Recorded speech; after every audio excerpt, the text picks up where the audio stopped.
Hello বন্ধুরা, good evening.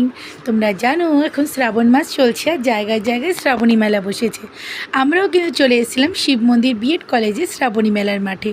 আর দেখলে আমার সোনা এসেই কিন্তু ওই লাবুবু পুতুলটাকে ঠিক দেখতে পেয়ে গিয়েছিল।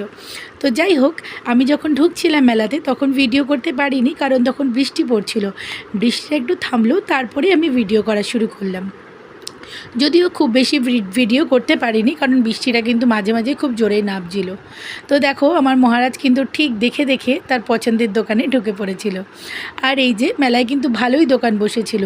বৃষ্টি হচ্ছিল মানে এই না যে দোকান বন্ধ।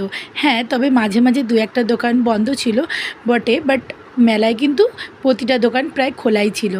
এই দেখো, এই লাইটগুলো না আমার খুব পছন্দের, যদিও দামটা খুব বেশি বলছিল বলে এড়িয়ে গেলাম। আর এই দেখো, এই দোকানটা কিন্তু মেয়েদের কাছে স্বর্গ। এই দোকানের সামনে আসলে পরে প্রতিটা মেয়ে একবার হলেও একটু করে দাঁড়াবে। তো যাই হোক, আমার যদিও কিছু কেনার ছিল না, আমি শুধু ভিডিওই করছিলাম, তাই একটু দাঁড়িয়েছিলাম। কিন্তু এই যে আমার মহারাজ কোথার থেকে খুঁজে খুঁজে কিছু না কিছু সে পেয়েই যাচ্ছিল, তার চোখ কিছুই এড়াচ্ছিল না। তো যাই হোক, চলো ভিতর দিকে যাই। আর ওই যে দেখা যাচ্ছে বড় দোলনাটা, ওই দোলনাটায় চড়তে কিন্তু আমি দারুণ ভয় পাই। তো এই যে দেখতেই পাচ্ছ, চলে আসলাম আমরা পেছন দিকটা। এখানটা সমস্ত রকম নাগরদোলনা, খাওয়ার দোকান এইসব বসেছে। তো এই যে আমরা চললাম আমাদের গন্তব্যের দিকে। আমাদের গন্তব্যটা হচ্ছিল স্প্রিং পটেটোর দোকানে। আর আমার মহারাজ কিন্তু আসার আগেই বলেছিল তাকে স্প্রিং পটেটো কিনে দিতে হবে। তাই ঠিক খুঁজে খুঁজে আমরা দোকানটা পেয়ে গেছিলাম, কিনেও দিয়েছিলাম।